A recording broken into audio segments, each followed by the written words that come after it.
Welcome back. You're still watching Far Breakfast right here on Citizen TV. My name is Fred Ndimuli. Continue looking at the headlines this morning with Bishop Titus Hamala Mukwana, MP Lurambi, Isaac Mora, nominated Senator, and Opio Wandai, MP Ogunja. Now, the biggest headline, of course, has to do with the preparations for the repeat presidential election, the crisis that has been quoted on the front page of the Daily Nation.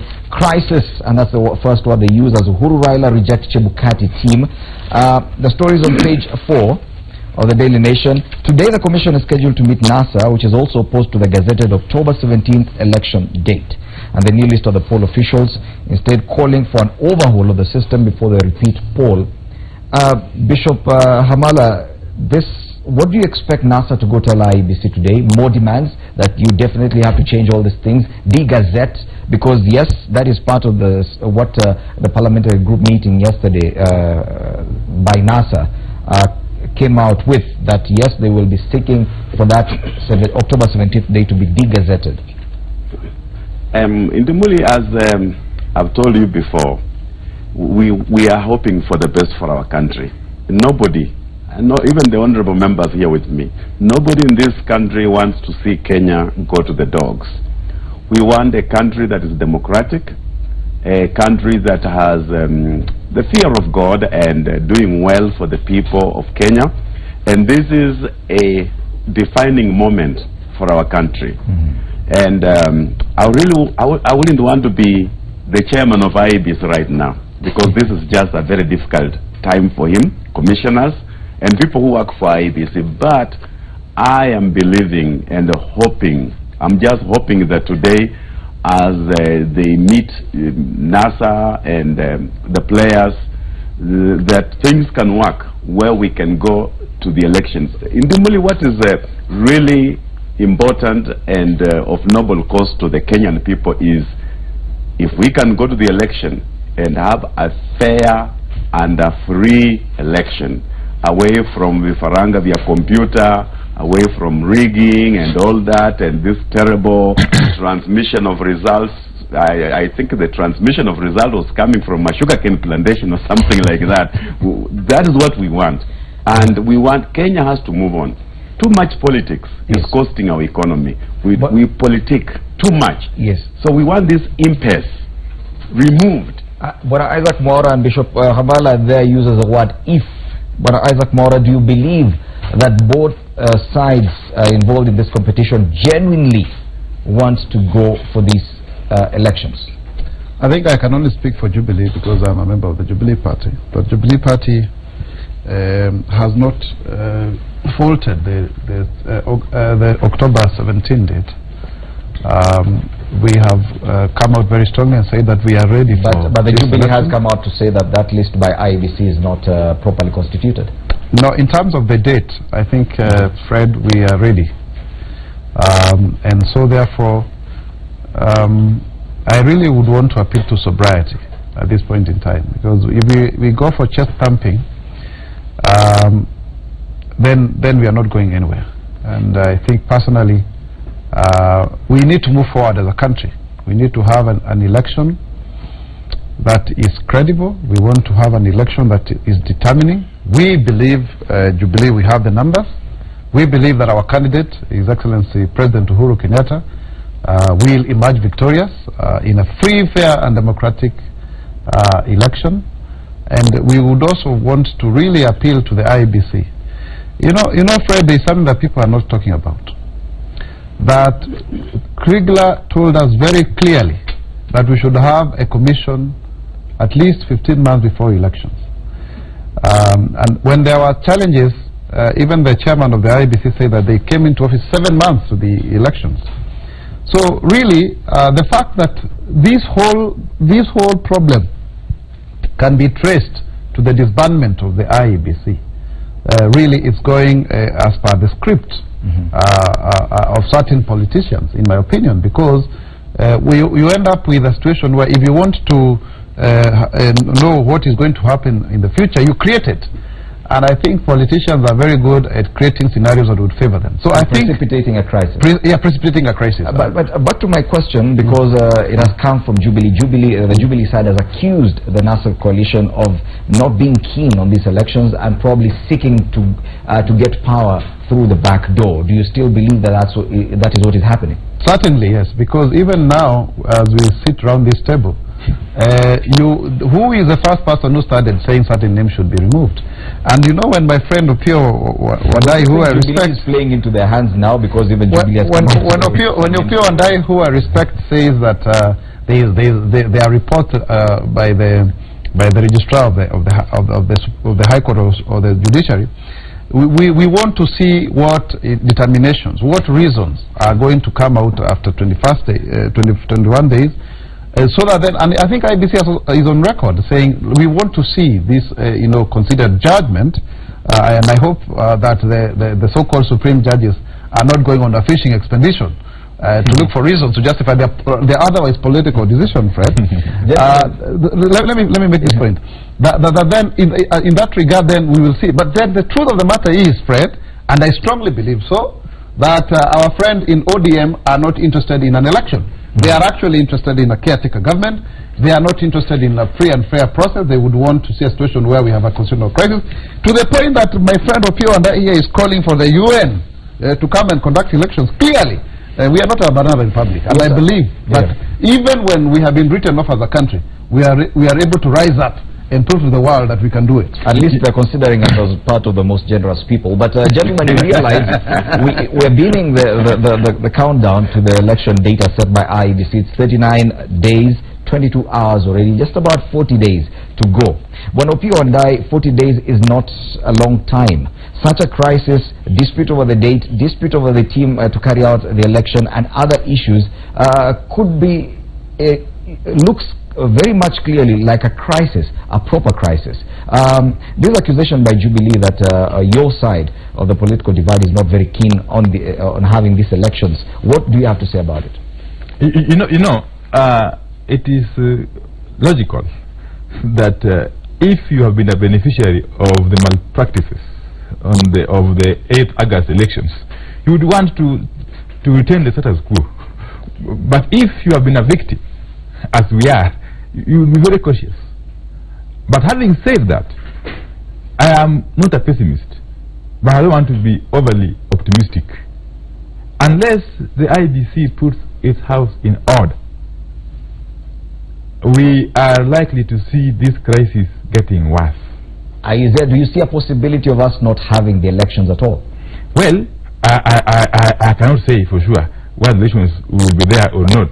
But as things stand, that's not a remote possibility. Okay, in the sense that we are not just talking about elections as a formality, as it appears Jubilee is looking at it. Okay, we are talking about credible elections that meet the requirements as set out in the Constitution. Now, those credible elections is our submission that cannot be possible if things continue the way they are continuing. And that's why we are asking the IBC that please come to the table, let's talk, let's address the issues that were highlighted clearly in the Supreme Court ruling. And unless those things are addressed, we're not going to have a proper election. Well, they can continue with them, the elections, if they so wish, but unless they are addressed from where we sit, we cannot have credible elections. And you know the implication of not having credible elections, Fred. This is a very serious matter, and it's a matter that calls for, in my view, a political solution more than anything else. By political solution, what do you mean? I mean, people need to sit down and talk, and talk honestly and openly. With a view to helping the IBC undertake its mandate in the manner that the Constitution expects it to undertake it. I think, Fred, that is a very clear call for Nusumkate. If I may conclude. This idea of Opio and I talking about consultations, I mean, they are very akin to the time the President and the Prime Minister would sit down and consult. And clearly that is where, I'm very happy that it's coming out very clear. But do you see a possibility that is where NASA wants us to go? I wish I would conclude. Yes, Bonale. This thing you are talking of Nusumukate or coalition or what have you, is neither here nor there. What is going to happen eventually, once this stalemate actually persists, is that you will be called upon to climb down from your high pedestal, okay, to talk, because it is going to be incumbent upon all of us as leaders to ensure that the country remains intact and the country remains functional. That can only happen if we came back to our senses. Before I come to Isaac Mora, before I come to let me bring in Bishop Hamala. Bishop Hamala, what is your opinion about this possibility, whether remote or this remote possibility that probably the elections may not happen if at all this crisis persists? And in Ndimuli, I think you know, I really respect Honorable Maura for who he is, and but I just want him to know that we in NASA, we are not looking for a Nusumkat. Yeah. Because it depends with whom you are sharing Nusumkat with. Sometimes if you are not sharing with the right person, they can put in rat in that Nusumkat, and then it chokes you. So I don't think there is that issue of Nusumkat. There is, yes, there is a stalemate on both sides, and I agree with the Honorable Opio that in such a scenario, people must talk. And talking doesn't really mean that you want maybe a caretaker government or you want a coalition government, but it's a matter of just talking to save the country. You know, in Ndimuli, if I can tell you, throughout the history of the elections of this country, the only election I would say that was really credible was that election that was conducted by Kivuitu in 2002, Mwai Kibaki, the NAC government, when Khan was removed from power. That was a powerful election. That was really great. It was applauded by the world, by Kenyans. It was acceptable. So what is happening now? And I want Kenyans to know that what is happening now is not about Uhuru and Raila. That's not what is happening. We want to set a precedent. We want to end that culture of impunity. We want to talk about the elections of 2022 and those successful elections to follow. That will the rule of law prevail? So as we are fighting right now, it is not just about Raila and Uhuru Kenyatta. After all, these guys have been great players in this country. Even Opio wants to be president. Even Maura. Why not even me? You know? Why not even only after Raila? I know. Yes, that's what I'm saying. Yes. But I'm simply saying, I'm simply saying that Kenyans should see that we are working for the future generations. If this mess is cleaned today, it is going to be something that is going to be an investment for future generations. But Isaac Mora, now that Jubilee already believes that the other side is not keen on an election and they're keen on power sharing, what is your plan to counter that? Because you seem to be playing along with this plan for the elections. No, I think we have been taken for fools because of believing in the rule of law. We have been taken for fools because of believing in peaceful means to acquire a state power. But then, obviously, there are people who thrive in crisis, and they manufacture them very well. And I think now they are very good friends in certain places, including the courts. So much so that the judgments are so predictable if you take an objective analysis. And I think you are going to see a more resurgent Jubilee. You are going to see a more determined Jubilee to ensure, because you see sometimes also, Fred, it's just a question of ceding ground in good faith. But as somebody had said, you've got to allow yourself also to see things. This is about this country. It's about the position of the presidency, and let us not also lie to ourselves the competition for power. And so therefore, if then Jubilee believes, and that is what we do believe, that we won fairly in the just concluded election, because this petition was predicated purely on the issues of transmission, and I think if that were to be the case, then we would have called for a recount. Then we will guard our space very jealously, and it's very, when you refer to the courts, none of the, not the petitioner, not the respondents, none applied for a recount. The court wasn't just going to come out and give a judgment on something that you've not even petitioned for. No, but they had the powers to do so. What would you I think for me, what I would say is what we would want to see, when we speak from both ends of the mouth, Fred, Bishop here is saying that there has never been a credible election for the last so many years. But we are seated here courtesy of the same IEBC, all of us here. We are actually as a result of an election. And if we so believe that we did not have a credible election, and those are in concerns, then the most honorable thing is for all of us to resign. I think the only institution that seems to be properly constituted by law is the Parliament. I think sooner than later we are going to call upon, or Parliament is going to be called upon to legislate on certain matters with regard to this election.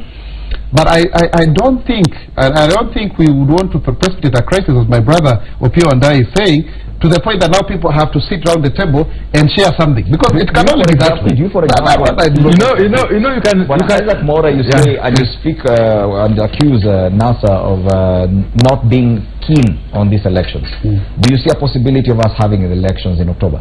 I have every faith and belief that we will have elections on October 17th, and considering many other factors, I do believe that Kenya wants to move forward, and I would want to have I would want to believe that we'll have an election which will now be one final, so that then people can move on. And it's not just a question of having an election for the sake of it. Remember, it is us who should be complaining a lot about the IEBC, because it is the IEBC, according to the court ruling, that bungled this election, if at all. So it is our president who has been denied victory. So we are the ones who are really complaining here. But you're complaining more about the courts than the IEBC, yet the IEBC appears in this case to have been the ones that denied you that victory. It's because also we believe the court made a political decision. You know, Fred, as much as you believe we want to continue blaming the judiciary or the Supreme Court for that matter, from where we sit as NASA, we strongly believe that these elections were won by ourselves. And it's the bungling of the elections by the IEBC that made them to make a pronouncement to the contrary. And that is what we intend to correct. And that is what the country has to correct following the Supreme Court pronouncement. And we can continue to bury our heads in the sand, hoping that this problem will fizzle out. But it will not. It will not, because elections, as Maura clearly puts it, is about power, political power. And there are people in this country who have formed this notion that they have an entitlement to political power. And that's why when they talk, they create an impression that others are basically unwelcome visitors on the table of power. That notion has to be corrected. And the only time we won't correct it is this time. That the Supreme Court has nullified an election which was bungled deliberately through the interference of the executive in connivance with a few fellas in the IEBC. So which way forward, gentlemen? Which way forward? We are looking at 39 days to go to this date set. Fine. There are those who are pushing for a different date to be set. But which way forward? How do we go about resolving this crisis? Because we are in agreement that there is a crisis. Let's start with the Bishop. Bishop Hamala. Yeah, Intimuli, I think as Honorable Pio says, talking is very important. And not talking because we want to share something. And I'm so happy that Chairman Chepukati has the political divide all, coming together, players coming together to talk and discuss and formulate a way forward. I would think that, Kenyans are ready. And it's not about people going to vote because people know whom they voted for. They know, all Kenyans. It is to put the right systems in place. 40 days, we put the right systems in place, put the right people in place, have a fair, free, transparent election, and Kenya moves on. So to me, I'm thinking that this impasse will be solved and resolved and seeding ground so that some of these hardliners can realize that Kenya is greater, and Kenya can only be great when there's fairness. So you propose a roundtable sitting of all the political players involved and the IEBC? Absolutely. The arrogance, the arrogance that is displayed by the president and his deputy is what is really costing us. That's what is taking us behind. When you hear what they say, what is coming out of their mouths. And so, to me, I would send Honorable Maura, whom I have a lot of respect for. And Honorable Maura is a really reasonable, great guy. I have a lot of respect for you. I'm sending you to the president and the deputy. Tell them to calm down, to tone down, and seed ground and realize that Kenya is bigger than them. Kenya is bigger than the two guys. We in NASA, Honorable Raila Odinga, I don't see that hardline in him the way I see on the other side. But so, Isaac Mora, do you see any possibility of that happening anytime soon, that the president and his deputy will agree to a round table seating with the other side and IEBC to actually agree on the way forward? I think, first, on a light note, you know, when we were just seated here, we moved from 40 days to 39 days, friend. I don't know whether we have been here for a whole day. It's 39 days, 22 hours and some minutes. Yeah, so that's on a light note.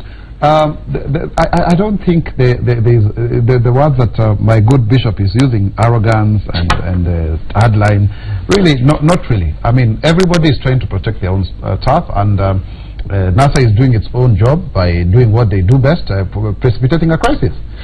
What we are simply saying is that we are not going to be dragged into that crisis for the sake of acceding to demands of a political competitor.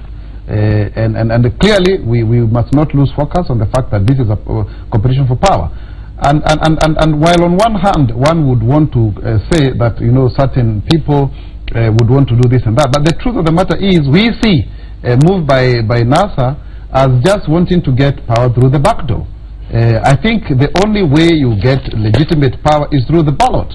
And clearly, even when we went to the so-called Supreme Court, the issue of the win... are you doubting the supremacy of the highest court of the land? No, yes, it could be the highest, but it is not something that is beyond reproach. You just called it the so-called. Yes, exactly so. It's not beyond reproach. And it's constituted of individuals of questionable character. And I think a lot of information is coming out. Yeah, no, it's true, I stand by my words. Yes. And a lot of information is coming out on such individuals, so we must not look at them as these holier than thou individuals. But back to the point. Yeah. So what I would want to say is, the only way we are going to determine this competition for power is through the ballot. So there is no other way. You're ruling out the possibility of the president and the deputy president ceding ground, moving away from that hardline stance. Are you doing that? I think there is no hardline stance. I mean, that is a misconception of what is actually happening. In actual sense, the ball is actually on the court of ODM. They are the ones who went to the court. They are the ones who are also demanding people to be removed. And by consequence, I think they should also put the country first. They should not just look at their hunger for power. And just imagine that this country should burn if one of them, as Opio and I have said, has not achieved being the president. I don't think for me that is the way to go. I will insist that you answer my question. the religious leaders have come out and proposed that yes, there should be dialogue, there should be some consultations in as far as preparations for this repeat presidential elections are concerned. But do you see the possibility of Jubilee Party agreeing to such? I do not see the possibility of Jubilee Party interfering with the independence of the Commission. We believe that IEBC can conduct free and fair and credible elections. I believe that when the Supreme Court judgment comes out, it will point out where you need to improve here and there, and that in itself, if it were to be followed, then Kenyans will come out with their millions and vote for the president that they so desire. And in this regard, I believe it's Uhuru Kenyatta. Opio and I, what happens if Jubilee disagree totally, declines that invite to actually a roundtable meeting, if at all there will be such an invite? What happens next? You know, Fred, I've said this before and I want to repeat it. The IEBC does not even need to wait for the detailed judgment by the Supreme Court to do what it ought to do. The IEBC is being called upon to simply apply the law and follow the Constitution in the conduct of these repeat elections. Simple. And in so doing, we are telling them, please consult with the stakeholders, the key stakeholders. In this case, the political parties which are participating in these elections. Such consultations are not necessarily a round table. They may be consulted separately. Is that what you're saying? Correct. There's no need. There's not a must that we have to be in a round table. But we must have some structured consultations with a view to helping them implement what they ought to implement. Insofar as ensuring that we eventually have credible, fair elections. But secondly, this idea that the Jubilee leadership, or that is the president and his deputy, accepting to cede ground is neither here nor there. This crisis will eventually force them to climb down from the high pedestal. I'm telling you, okay? The arrogance can continue because they think they have got entitlement to power. The arrogance can continue, but eventually, when push comes to shove, they will calm down. When Isaac Mora, I'm sure you must have something to say to that. If at all each side continues to maintain a hardline stance, there will be a crisis, and eventually you will be forced by circumstances to actually sit face to face on a round table. I think that's a very predictable language of anarchy and crisis, manufacturing of crisis. But I can tell you for sure, this time round you are going to see a different Jubilee. That's all I want to say. By different, what do you mean? We are going to see a more different Jubilee. I think we have realized that sometimes people decide that when you are, kind, it is misconstrued for weakness. Well, you see, Jubilee, by any other name, still remains Jubilee, which is a party representing a minority. I don't think so. Jubilee has actually won. Jubilee has actually won many of the gubernatorial positions. Jubilee has the majority in both National Assembly and Senate. And if we were to have any dispute, let it go to the floor of the House. And I believe that Jubilee has the face of this country. The continued, mantra that we have these tribes against this one. We are saying we want all Kenyans under one government, and that is the motto of Jubilee. Okay. Time now for another break, so that when we come back, we discuss the politics. Given this fresh presidential elections, of course, there is a lot of realignments, defections, people shifting allegiances. We'll discuss that and more when we return.